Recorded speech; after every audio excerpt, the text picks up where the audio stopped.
Assalamualaikum warahmatullahi wabarakatuh. Kami dari kelompok 4 akan mempresentasikan teori belajar behavioristik.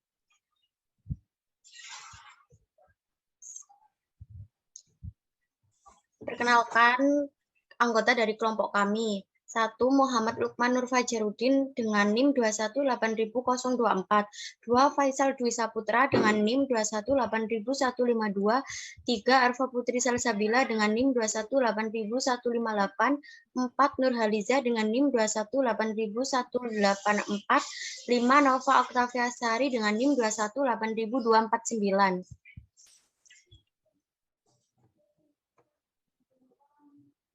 Belajar menurut pandangan behavioristik. Menurut pandangan behavioristik, merupakan perubahan tingkah laku sebagai akibat dari adanya interaksi antara stimulus dan respon. Seseorang dikatakan belajar jika ia telah menunjukkan perubahan tingkah laku. Misalnya, dia belum dapat menghitung penjumlahan dengan teknik menyimpan. Ia sudah belajar dengan giat, gurunya pun sudah mengajarinya dengan tekun, bahkan hingga mendatangkan guru les. Namun jika ia belum dapat mempraktekkan perhitungan penjumlahan, maka ia belum dianggap belajar karena ia belum menunjukkan perubahan perilaku sebagai hasil belajar. Menurut teori behavioristik, yang terpenting adalah maksudnya perubahan stimulus dan hasil belajar berupa respon. Dalam contoh di atas, stimulus adalah apa saja yang diberikan guru kepada siswa untuk membantu belajar siswa, sedangkan respon adalah tanggapan siswa terhadap stimulus yang diberikan guru. Behavioristik berfokus pada perilaku yang dapat diamati. Apa yang terjadi di antara stimulus dan respon tidak diperhatikan karena tidak dapat diamati dan diukur. Oleh karena itu, stimulus dan respon harus dapat diamati dan diukur. Hasil pengukuran tersebut digunakan untuk melihat ada tidaknya perubahan tingkah laku. Teori belajar menurut Ivan Pavlov. Teori Pavlov didasarkan pada reaksi sistem tidak terkondisi dalam diri seseorang. Reaksi emosional yang dikontrol oleh sistem urat otonom, serta gerak refleks setelah menerima stimulus dari luar. Menurut Dahar, pentingnya studi yang dilakukan Pavlov terletak pada metode yang digunakan, hasil yang diperoleh melakukan percobaan terhadap seekor anjing.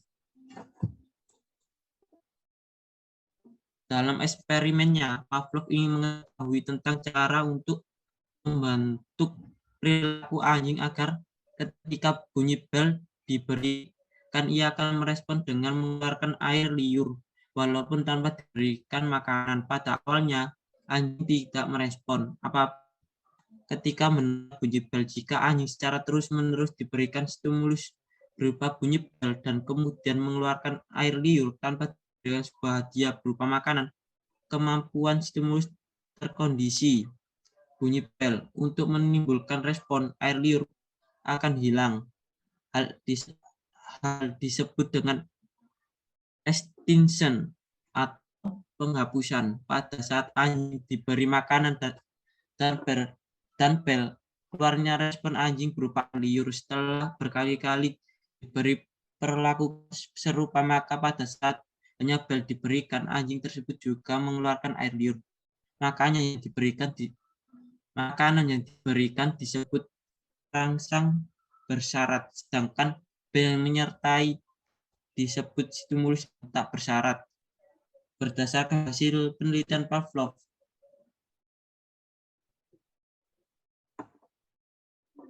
terhadap seekor anjing, lahirlah sebuah teori yang terkenal, yaitu classical conditioning.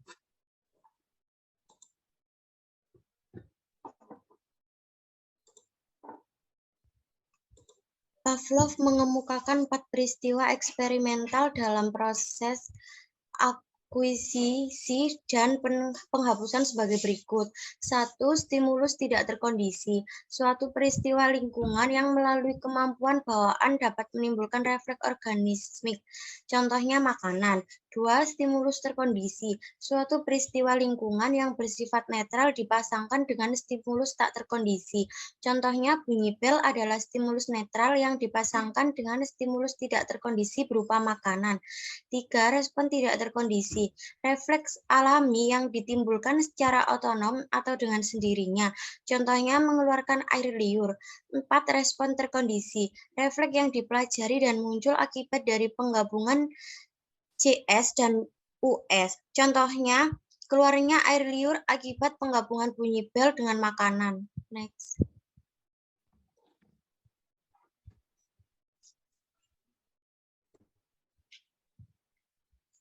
Dari eksperimen yang dilakukan Pavlov terhadap seekor anjing menghasilkan hukum-hukum belajar, di antaranya Law of Respondence Conditioning, yaitu hukum pembiasaan yang dituntut. Jika dua macam stimulus dihadirkan secara simultan atau yang salah satunya berfungsi sebagai reinforcer, maka refleks dan stimulus lainnya akan meningkat. 2. Law of Respondence Extension, yaitu hukum pemusnahan yang dituntut. Jika refleks yang sudah diperkuat melalui respondence conditioning itu didatangkan kembali tanpa menghadirkan reinforcer, maka kekuatannya akan menurun. Menurut teori classical conditioning, belajar adalah suatu proses perubahan yang terjadi karena adanya syarat-syarat atau condition yang kemudian menimbulkan reaksi atau respons. Untuk menjadikan seseorang belajar, haruslah kita memberikan syarat-syarat tertentu. Latihan-latihan yang kontinu atau terus-menerus merupakan hal yang terpenting dalam belajar. Next.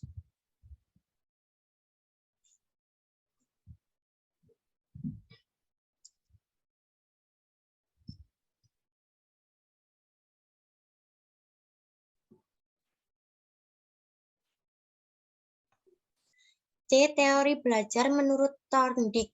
Thorndike melakukan percobaan terhadap seekor kucing dalam kotak. Thorndike menempatkan kucing yang lapar dalam sebuah kotak dan meletakkan makanan di luar kotak. Kucing harus mengetahui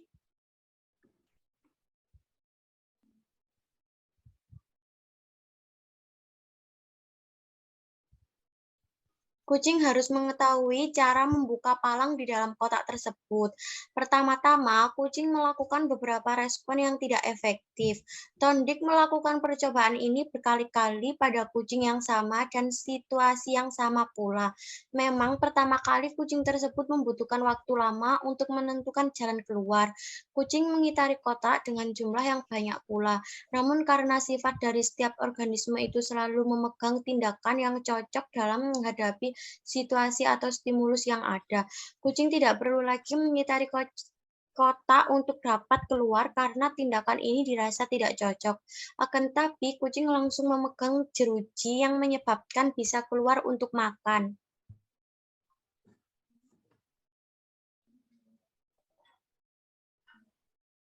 Menurut Thorndike, belajar adalah pembentukan hubungan stimulus dan respons sebanyak-banyaknya.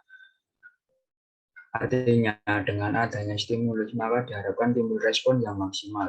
Teori ini sering juga disebut dengan teori trial and error. Dalam teori ini berlaku bagi semua orang. Apabila ia dihadapkan dengan situasi yang baru, maka secara otomatis ia akan memberikan respon yang bersifat coba-coba atau biasa juga berdasarkan naluri karena pada dasarnya setiap stimulus itu pasti ditemukan respon. Apabila dalam tindakan-tindakan yang dilakukan itu menimbulkan tindakan yang tepat atau memuaskan, maka tindakan ini akan disimpan dalam benak seseorang lainnya. Dari eksperimen yang ia lakukan, Thorndike mengemukakan beberapa hukum-hukum belajar, antara lain 1. Hukum kesiapan, Law of Readiness. Seseorang yang belajar harus dalam KEA.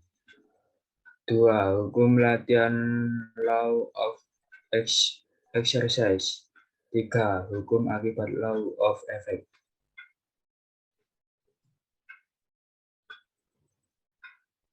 Kesimpulan dari teori Thorndike adalah organisme sebagai mekanisme yang hanya bertindak jika ada perangsangan dan situasi yang mempengaruhinya.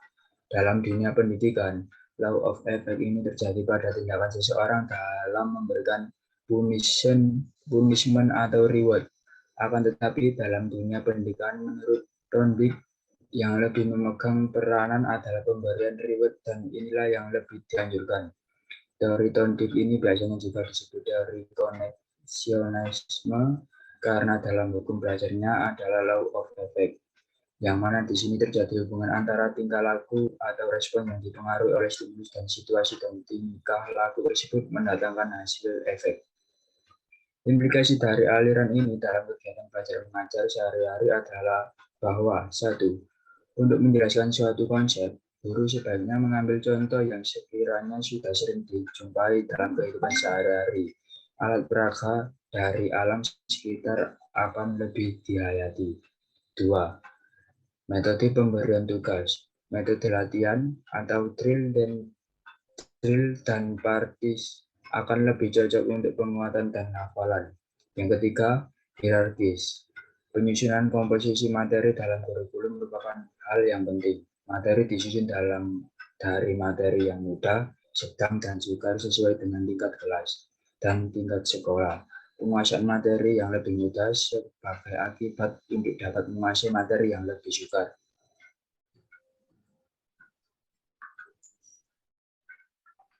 D. Teori belajar menurut Watson. Teori conditioning lebih lanjut dikembangkan oleh Watson. Setelah melakukan beberapa percobaan, ia menyimpulkan bahwa pengubahan tingkah laku dapat dilakukan melalui latihan atau membiasakan mereaksi stimulus-stimulus yang diterima. Menurut Watson, stimulus dan respon tersebut harus dibentuk tingkah laku yang dapat diamati dan dapat diukur. Ia mengabaikan berbagai perubahan mental yang mungkin terjadi dalam belajar dan penganggapannya sebagai faktor yang tak perlu diketahui. Ia memilih untuk tidak memikirkan hal-hal yang tidak dapat diukur. Pada dasarnya, Watson melanjutkan penelitian Pavlov. Dalam percobaannya, Watson ingin menerapkan classical conditioning pada reaksi emosional. Hal ini didasari atas keyakinan bahwa personalitas seseorang berkembang melalui pengkondisian berbagai refleks. Dalam suatu percobaan yang kontroversial di tahun 1921, Watson dan asisten risetnya Rosalie Rainer melakukan eksperimen terhadap seseorang balita bernama Albert. Pada awal eksperimen, balita tersebut tidak takut terhadap tikus. Ketika balita memegang tikus, Watson mengeluarkan suara dengan tiba-tiba dan keras. Balita menjadi takut dengan suara yang tiba-tiba dan keras sekaligus takut terhadap tikus. Akhirnya, tanpa ada suara keras sekalipun, balita menjadi takut terhadap tikus.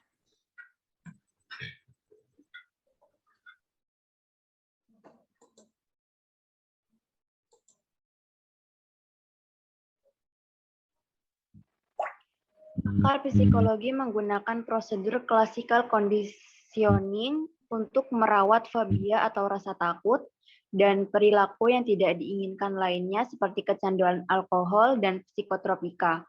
Untuk merawat fobia terhadap objek-objek tertentu, pakar psikologi melakukan terapi dengan menghadirkan objek yang ditakuti oleh penderita secara berangsur-angsur dan berulang-ulang ketika penderita dalam suasana santai.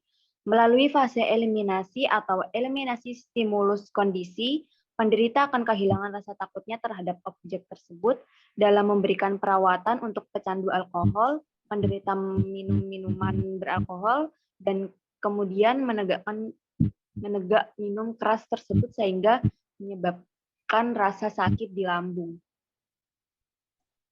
Next. Teori belajar menurut Clark Hull. Konsep utama dari teori Hull adalah kebiasaan dan respon yang terkondisi yang dilakukan Hull melalui percobaan terhadap binatang. Perilaku yang kompleks diasumsikan berasal dari hasil belajar terhadap bentuk-bentuk perilaku yang sederhana. Pada dasar teorinya, Hull menyatakan bahwa interaksi antara stimulus dan respon tidaklah sederhana sebagaimana adanya. Ada proses lain dalam diri seseorang yang mempengaruhi interaksi antara stimulus dan respon. Proses tersebut disebut oleh Hull sebagai variabel atau intervening atau yang berpengaruh. Clark L. Hull tahun 1884 sampai 1952 sangat mengagumi teori refleks terkondisi dari Pavlov. Clark Hull juga mempercayai adanya hubungan antara stimulus dengan respon dalam penjelasannya mengenai belajar behavioristik. Dengan teori evolusi yang telah digagas oleh Charles Darwin, seperti halnya teori evolusi, semua fungsi tingkah laku bermanfaat terutama untuk menjaga kelangsungan hidup manusia.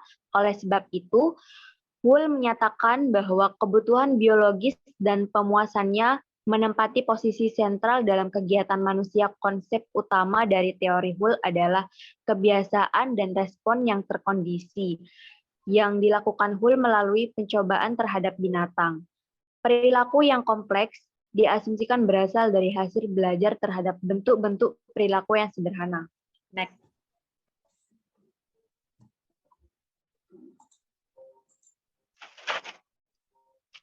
F. Teori belajar menurut Edwin Guthrie. Edwin Guthrie tahun 1935 mencoba mengembangkan teori Pavlov. Guthrie menggunakan variabel hubungan stimulus dan respon untuk menjelaskan terjadinya proses belajar, namun ia mengemukakan bahwa stimulus tidak harus berhubungan dengan kebutuhan atau pemuasan kebutuhan biologis secara yang dijelaskan oleh Clark Hull. Bagi Guthrie, perilaku-perilaku pokok dalam pembelajaran adalah tindakan dan gerakan Guthrie dalam Siregar 2010-26 menyatakan bahwa tingkah laku manusia dapat diubah, tingkah laku baik dapat diubah menjadi buruk, dan sebaliknya. Tingkah laku buruk dapat diubah menjadi baik. Menurut Guthrie, hubungan antara stimulus dan respon hanya bersifat sementara, sehingga dalam kehidupan belajar siswa perlu sesering mungkin diberikan stimulus agar hubungan antara stimulus dan respon bersifat lebih tetap. Ia juga menjelaskan agar respon yang muncul sifatnya lebih kuat dan bahkan tetap maka diperlukan berbagai macam stimulus yang berhubungan dengan respon.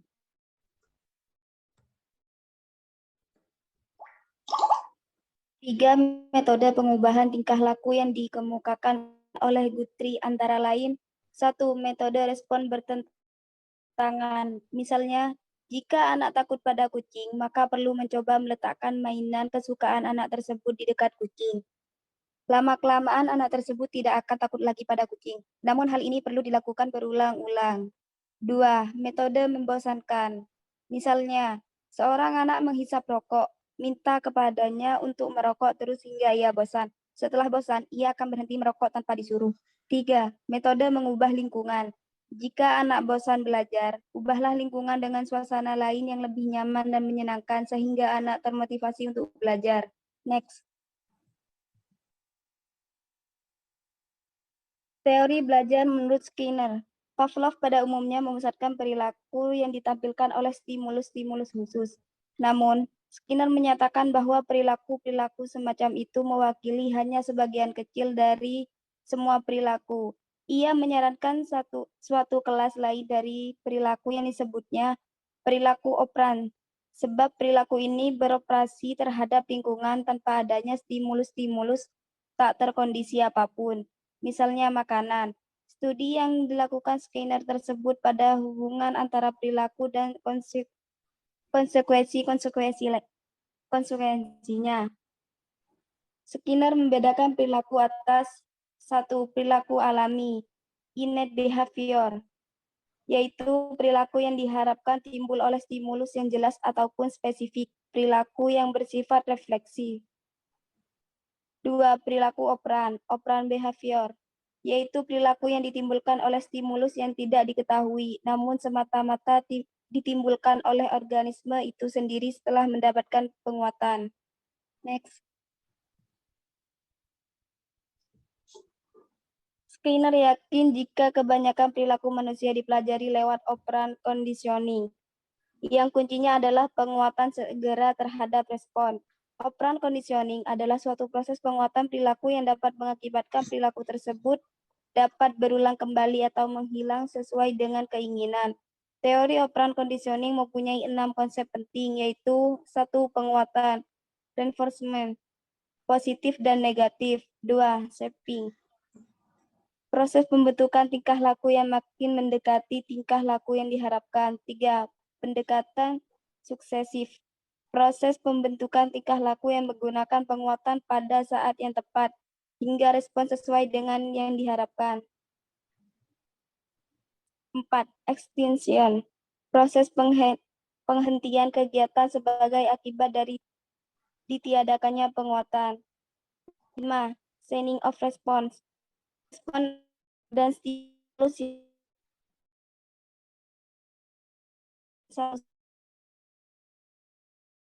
penguatan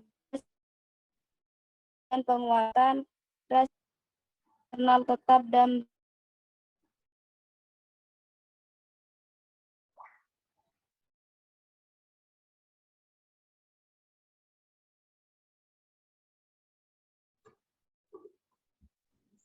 Sekian dari kelompok kami.